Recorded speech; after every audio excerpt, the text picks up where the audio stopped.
A word of caution. The segment featuring Brittany Drexel contains information that some may find disturbing, with a description of kidnapping and sexual assault. Listener discretion is advised for anyone under the age of 13. There are a number of missing persons cases right here in the Carolinas, and some have received more media attention than others. These are the stories that tug at our heartstrings, make us pray it never happens to anyone in our families, and wonder if there is still any way to find closure for these missing persons and their loved ones. I'm Renee Roberson. Please join me for Missing in the Carolinas. Episode 24, South Carolina Cases Featured on Disappeared. Hello everyone, and welcome. This week I'd like to continue discussing cases from the Carolinas featured on the true crime documentary Disappeared, focusing specifically on South Carolina. Last week's episode 23 featured people from North Carolina who have been discussed on the show, as well as a bit of history on the Investigation Discovery channel, so be sure to check that out if you haven't already. Now let's get started. Season 1, Episode 4, titled The Last Truck Stop, featured a woman named Michelle Whitaker from Spartanburg, South Carolina. She had been battling some demons and been arrested for a DUI. She was supposed to attend court-ordered rehab for drug and alcohol abuse, but instead left town in August of 2002. She was last seen asking for a ride to a truck stop off Interstate 85. What I found interesting about this episode was that her family and investigators made the connection that Michelle knew a young man named Jonathan Vick, who was suspected of causing harm to his missing girlfriend, who worked at the local Waffle House, Heather Sellers. If you'll remember, we discussed Jonathan Vick back in episode 14, when I covered South Carolina cases featured on Unsolved Mysteries. He was eventually convicted of murdering Dana Satterfield in 1995, and Heather Sellers has never been found. Michelle's family was worried Jonathan Vick may have had something to do with Michelle's disappearance. Flash forward to 2008, and a woman in Oregon was watching an episode of Forensic Files that discussed the Dana Satterfield murder, Jonathan Vick's conviction, and that he was also a suspect in the disappearance of a woman named Michelle Whitaker. A photo flashed across the screen, and the woman recognized her neighbor, Michelle Whitaker. She called the police in South Carolina to let them know where Michelle was and that she was alive and well. She had simply wanted to move away and start a new life. From some reports I've read, she has connected with her family again and is living life on her own terms in an undisclosed location. There have been several instances where people featured on Disappeared have been confirmed as being alive and chose to leave of their own free will, and I'm happy that this case had a positive outcome. Brittany Drexel was not so lucky. She was featured on Season 2, Episode 1, in The Secret Journey. Brittany's case is a little unusual in that she wasn't a resident of South Carolina when she went missing. Rather, she was on a spring break trip in April of 2009 with a group of friends from New York. This is a case that has been featured heavily in both national news media outlets and other true crime podcasts, so I'm just going to try and hit the highlights here. Brittany was a 17-year-old who grew up in the Rochester, New York area with her mother and stepfather Chad, who had adopted her when she was a young child. Her parents separated the year before Brittany went missing, which hit her particularly hard. In April 2009, she asked her mother Dawn if she could travel to Myrtle Beach, South Carolina, with her boyfriend and some other friends for spring break. Dawn said no, because she didn't know anything about the group of friends Brittany was wanting to travel with.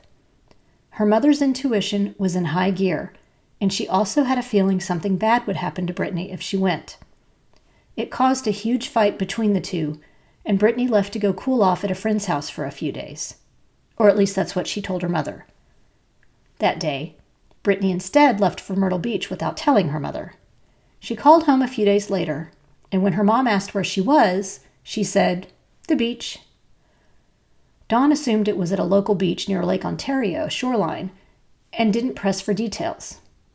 Brittany had been staying with friends at the Bar Harbor Hotel in Myrtle Beach. Her boyfriend had ended up not going on the trip and staying behind to work instead. On the night of April 25th, Brittany left Bar Harbor to go visit another friend who was staying at the Blue Water Resort about 1.5 miles away. According to surveillance footage at the Blue Water Resort, Brittany only stayed there a few minutes. She then left on foot around 9:15 p.m., walking down Ocean Boulevard alone while texting with her boyfriend John. A traffic camera along the boulevard captured Brittany walking alone, focused on her phone. Her boyfriend became alarmed when the text suddenly stopped, and he was unable to reach Brittany. He called her friends in Myrtle Beach to see if they knew what had happened to her, and they reported she had never returned to the hotel room. He finally grew so concerned, he phoned Brittany's mother, Dawn, to let her know Brittany had taken the trip without their permission. The Myrtle Beach police were alerted, and they began a search the next morning. In Brittany's hotel room, they found her clothing and all the items except for her cell phone and purse.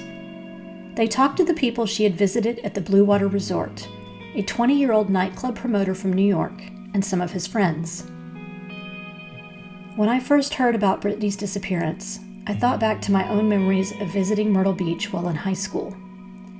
Ocean Boulevard is a very congested main road that leads into the main part of what is called the Grand Strand. The high-rise hotels all along that main strip house thousands of visitors each year, and not only that, there are plenty of area residents that drive in for the day. When I saw Brittany's surveillance footage and how petite she was, she weighed around 100 pounds and stood about 5 feet tall, I knew she would be a prime target for anyone looking to commit a crime of opportunity, especially if she came across a stretch of Ocean Boulevard that wasn't brightly lit and there weren't a lot of people around. Investigators were able to determine that Brittany's cell phone pinged on US 17 near Georgetown, South Carolina, about 60 miles south of Myrtle Beach. The ping stopped abruptly the morning of April 26th, so an intensive search was performed in that area by law enforcement. After that, the case went cold for a couple of years. But in 2016, investigators held a news conference stating they had new information about what may have happened to Brittany. Since Brittany's episode of Disappeared aired, new developments in the case emerged, and the HLN show Real Life Nightmare aired an update last December. In June 2016, a jailhouse informant named Taquan Brown told investigators that he'd seen Brittany at a stash house in McClellanville, South Carolina, which was near the area where her cell phone last pinged before it died. He was there to visit a man named Timothy Deshaun Taylor, and the mobile home was owned by Taylor's father. The girl he thought was Brittany was being sexually assaulted by a group of men, and she had a black eye. He believed Timothy Taylor abducted Brittany with the purpose of selling her to human traffickers, but then panicked over the media coverage of the case. The informant said he was also present a few days later when Brittany attempted to escape her abductors and was shot before being dumped into a murky body of water known to attract alligators. This information is all very disturbing and had to have been very difficult for Brittany's family to hear. The problem was, there was no conclusive evidence corroborating Taquan Brown's story, and Timothy Taylor claimed he didn't even know who Taquan was. Taylor eventually pled guilty for his involvement in an armed robbery of a McDonald's in Mount Pleasant and was sentenced to 3 years probation.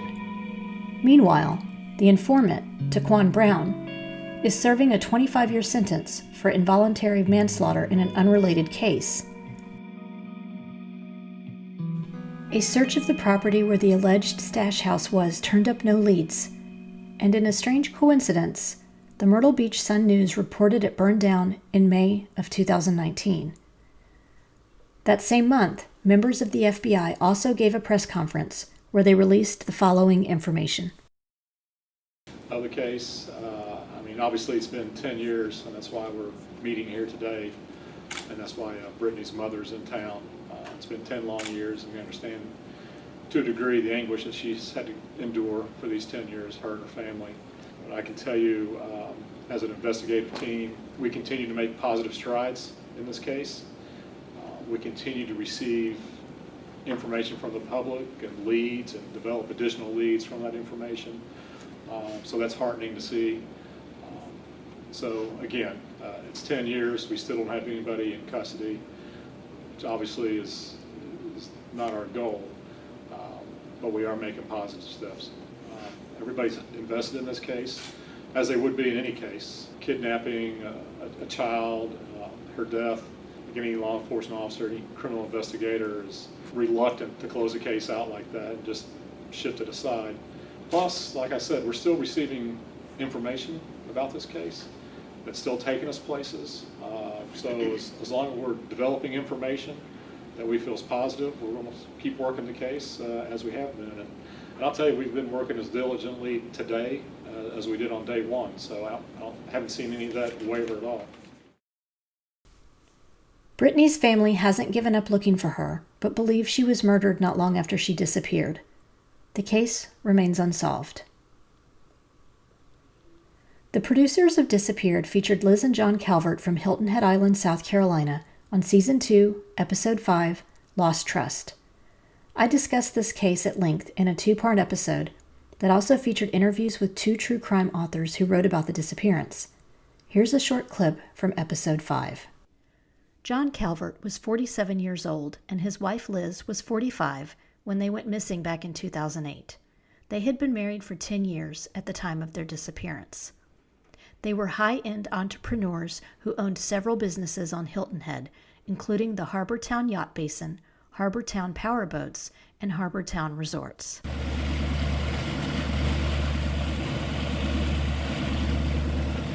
Liz grew up in Atlanta and received her undergraduate degree from Converse College in Spartanburg, South Carolina.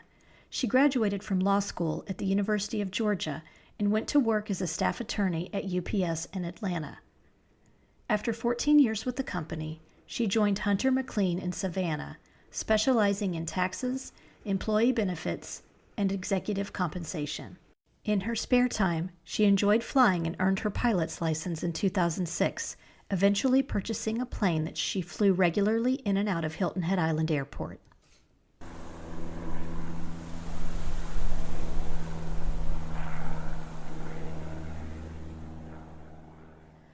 John grew up in Greensboro, North Carolina, and graduated from Georgia Tech with a degree in mechanical engineering in 1983. The Calvert's 40-foot yacht, Yellow Jacket, was named after the mascot of John's alma mater. He actually proposed to Liz on Hilton Head Island, further making the island a beloved locale for the couple. After working for Duke Energy for many years, John semi-retired and in 2005 purchased the Hilton Head Island businesses. This is when Liz and John decided to split their time between their Atlanta home and the island. Because the club group business factors so heavily into this case, I wanted to give you some background information on it.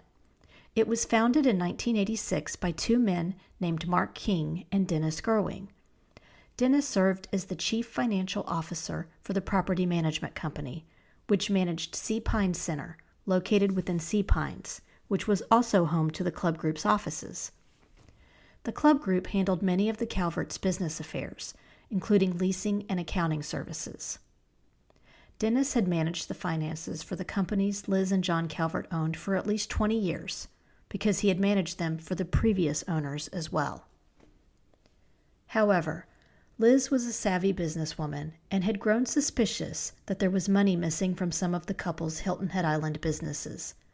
She and John set up an evening meeting with Dennis at the club group's offices on March 3rd to discuss the financials.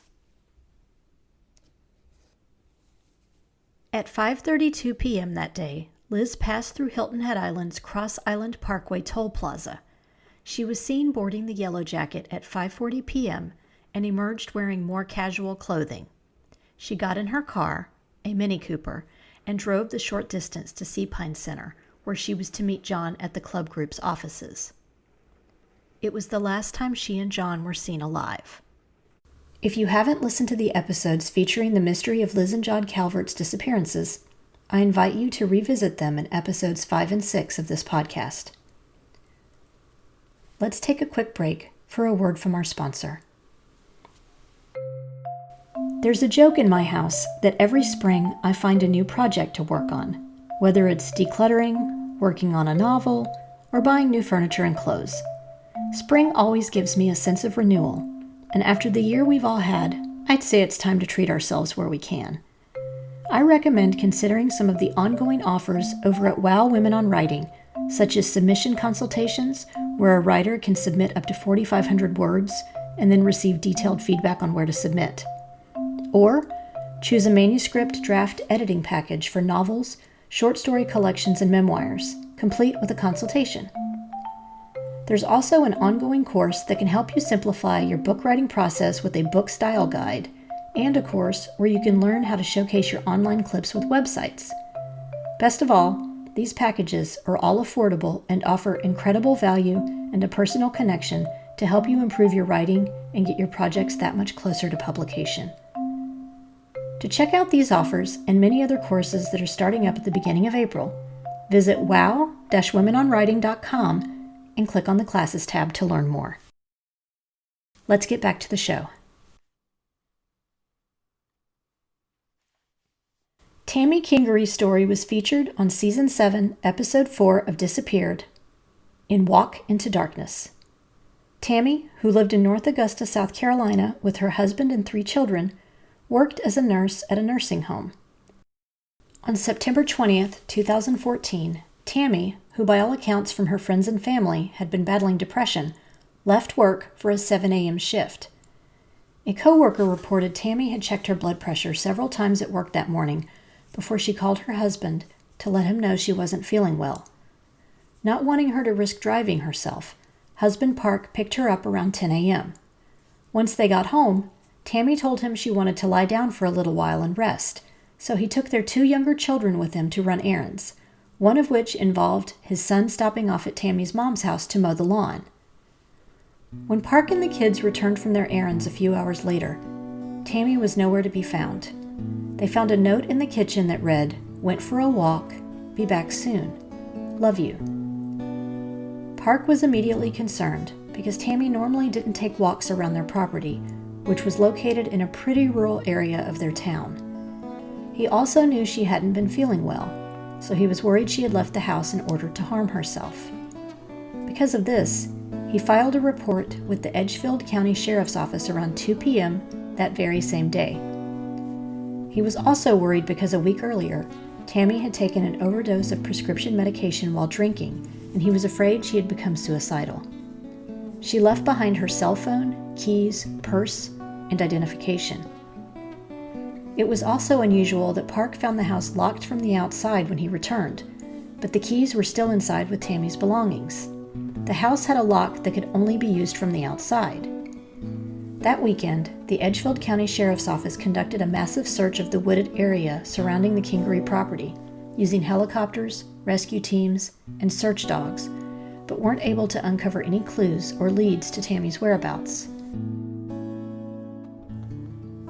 Interviews with Tammy's family members revealed that she and Park had been struggling in their 20-year marriage. Investigators also uncovered text messages from 2 other men after an examination of her phone, but the disappeared episode revealed that the 2 men had been questioned and cleared of any involvement in her disappearance. Police also looked into Park, as the husband is typically the first suspect that needs to be cleared when a wife disappears.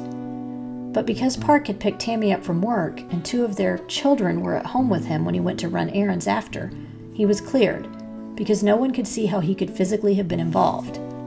Also, as he told media outlets himself later on, Tammy was the breadwinner of the family, and they heavily relied on her income, so it wouldn't make any sense to make her disappear and not be found. Unfortunately, I think because in the following years, the crimes of South Carolina serial killer Todd Kohlhepp came into light, there are many who think Tammy has been confirmed as one of his victims. From what I've read, there has never been any confirmation of that. Todd Kohlhepp was a realtor from Woodruff, South Carolina, who also owned 100 acres of property aside from his permanent residence. Neighbors were suspicious when he had a chain-link fence put up on the property, which was estimated to have cost $80,000. Kohlhepp's crimes began to come to light when investigators searching for a missing couple, Kayla Brown and Charlie Carver, discovered Kayla chained to a wall inside of a large storage container on Colehep's property on November 3, 2016. She and her boyfriend Charlie had been hired by Colehep to do some work around the property. Kayla told investigators Colehep had shot Charlie in front of her and then buried his body before imprisoning her in the storage container for the next 2 months. Investigators also found the remains of another local couple, Megan Lee McGraw Coxey and Johnny Joe Coxey, buried not far away on the property. After Colehep was arrested, he then confessed that he had also killed 4 employees at the Superbike Motorsports shop in an unsolved murder from November of 2003. He had a long history of violence and had even been convicted of kidnap and rape in the state of Arizona when he was 15 years old.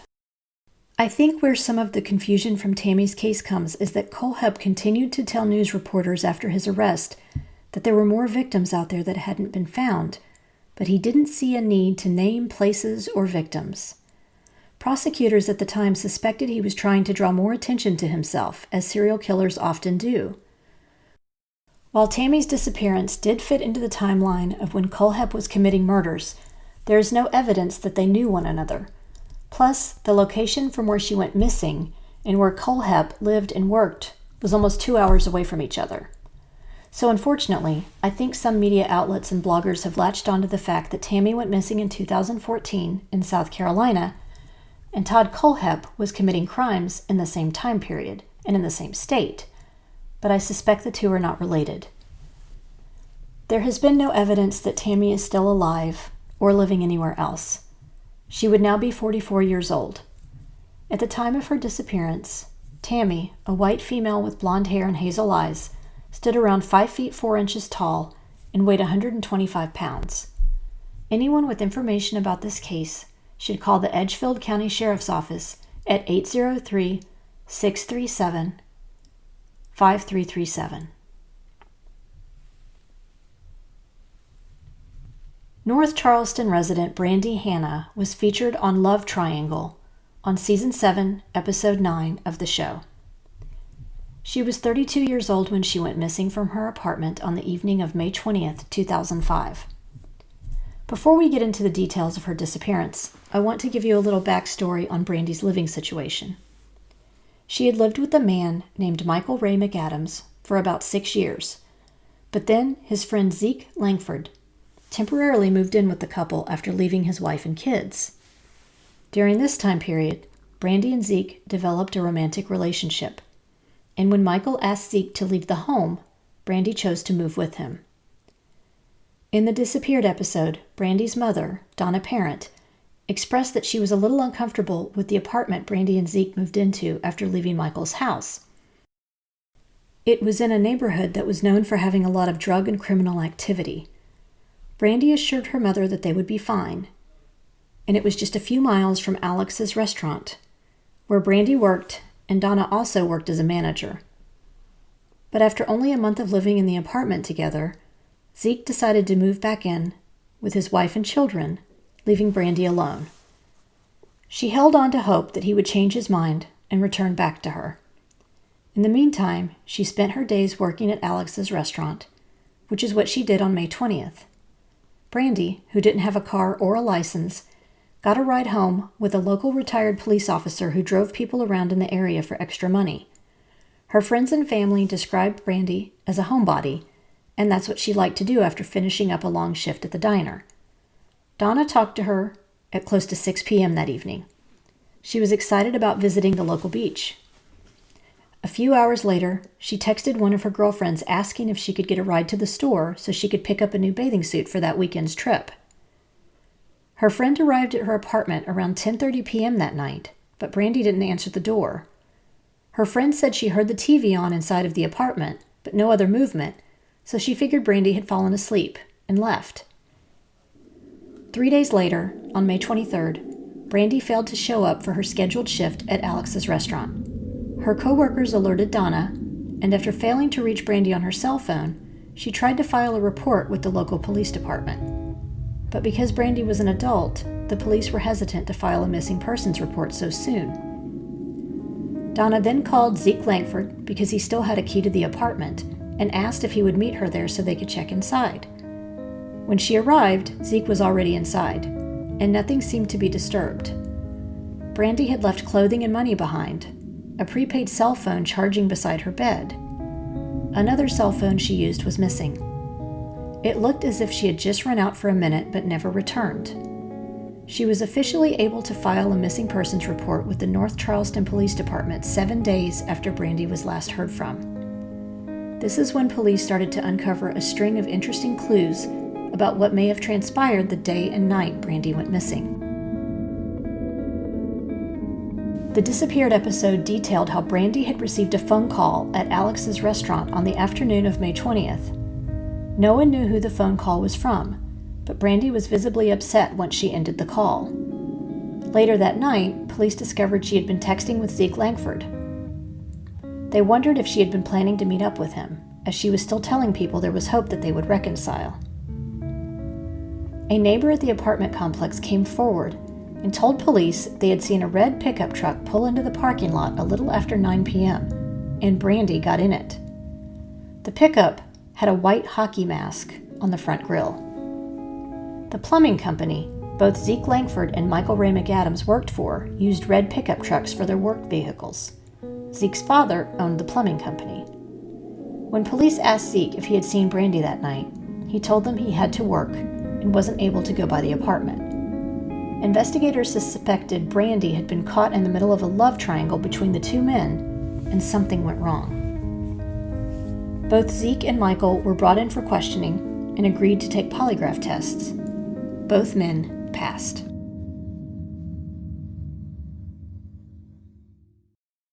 What I found really sad about this case was that Donna Parent tried to go to the media for help with Brandy's story, but this was around the same time that Natalie Holloway went missing in Aruba. Every local and national newspaper and TV station in the country prioritized that story. Eventually, Donna was able to get more press for Brandy, and since then, it has been covered in the Charleston Post and Courier, local TV stations, and caught the attention of the disappeared producers. In April of 2016, almost a year after Brandy went missing, Michael Ray McAdams suffered a heart attack and died. Donna told Disappeared that she had come to the conclusion that he wasn't involved in what happened with Brandy and apologized to him before his death for doubting his involvement. Zeke Langford was eventually arrested on a criminal sexual misconduct charge not related to Brandy's case. While he was incarcerated awaiting trial for those charges, investigators took the opportunity to question him once more about his whereabouts on the night Brandy disappeared. Post and Courier columnist Brian Hicks reported that Zeke admitted he lied about working late that night and that he had visited Brandy at the apartment. He also said he had made anonymous calls to the police department during the investigation where he tried to implicate other people, namely Michael Ray McAdams, involved in Brandy's case. Zeke stopped short of admitting he knew anything else about Brandy's whereabouts. He was charged with obstruction of justice for lying to investigators, pled guilty, and received a 2-year sentence and another 2 years of probation. I haven't been able to find any information about if he was found guilty on the sexual misconduct charges. This case has taken so many strange twists and turns. In May of 2011, an investigator found a white Nike sneaker a few blocks from Brandy's apartment complex in an old Navy shipyard on the riverfront in North Charleston. Brandy's mom recognized the sneaker as one Brandy had purchased to wear to work, and it was the same size as her daughter's foot, but DNA results on the sneaker proved to be inconclusive. Subsequent searches of the area were unable to find any human remains. Michael Ray McAdams Sr., the father of Brandy's ex-boyfriend, who passed away from a heart attack, gave a television interview to a local news outlet in the summer of 2016 where he claimed he had heard Zeke Langford had sold Brandy to pay off a drug debt. New stunning developments tonight in the disappearance of Brandy Hanna, who disappeared in 2005. The father of one of her ex-boyfriends believes Hanna was sold to drug dealers to settle a debt. Police reporter Hart Jacobs tells us investigators are closely analyzing the tip. Brandy Hanna has been missing for more than 11 years, Yesterday, her ex-boyfriend was charged with lying to investigators about what he knows about Hannah's disappearance. Detectives say Garland Zeke Langford also is suspected of killing her, but has not been charged with Hannah's murder. However, this man says maybe that's not what happened. Michael McAdams Sr.'s late son at one time was a suspect in the case, but has since been cleared. McAdams says his son lived with Hannah before she left him for Langford. McAdams says he was given information that Hannah was sold to drug dealers because Langford couldn't pay them. I was told that Brandy was collateral for Zeke Langford's death. Whether it's true or not, I don't know, but I was told she was sent to Houston to help pay off the debt. Sergeant Ron Lacker, the lead investigator on the Hannah case, told me McAdams came to him with the tip a few weeks ago and wished he came to him sooner. Lacker says there is no credible information that shows Hannah was sold to drug dealers, but says investigators will look into any tip or information that is passed on to them. McAdams believes Langford knows what happened to Hannah. In the news article that accompanied the segment, Sergeant Ron Lacker, the lead investigator on the case, also said they believed 2 other area Low Country residents had been involved in Brandy's disappearance and urged them to come forward with information. There has still been no resolution in Brandy's case. Anyone with information should contact the North Charleston Police Department at 843-745-1015. This brings us to the conclusion of this episode of Missing in the Carolinas. If you enjoyed this episode, please do me a favor and give it a 5-star rating wherever you listen to your podcasts. We're also now on Instagram, Facebook, and YouTube, so please like our pages and get started on a discussion of the missing people profiled on the show. If you want to visit my blog and read more about true crime cases from all over the country, including the ones featured here, visit missinginthecarolinas.com. You can also find the show notes with links to more information about these cases there too. Do you know of a missing persons case in North or South Carolina that you think should be covered? Email me at missinginthecarolinas@gmail.com with any details you can share. And don't forget to check out our sponsor, WOW Women on Writing, and the great programs and writing contests they have to support writers at wow-womenonwriting.com. Cover art for this podcast was designed by Mackintosh Multimedia. All episodes are researched and written by me, Renee Roberson, with sound editing provided by Mia Roberson. Thank you so much for listening.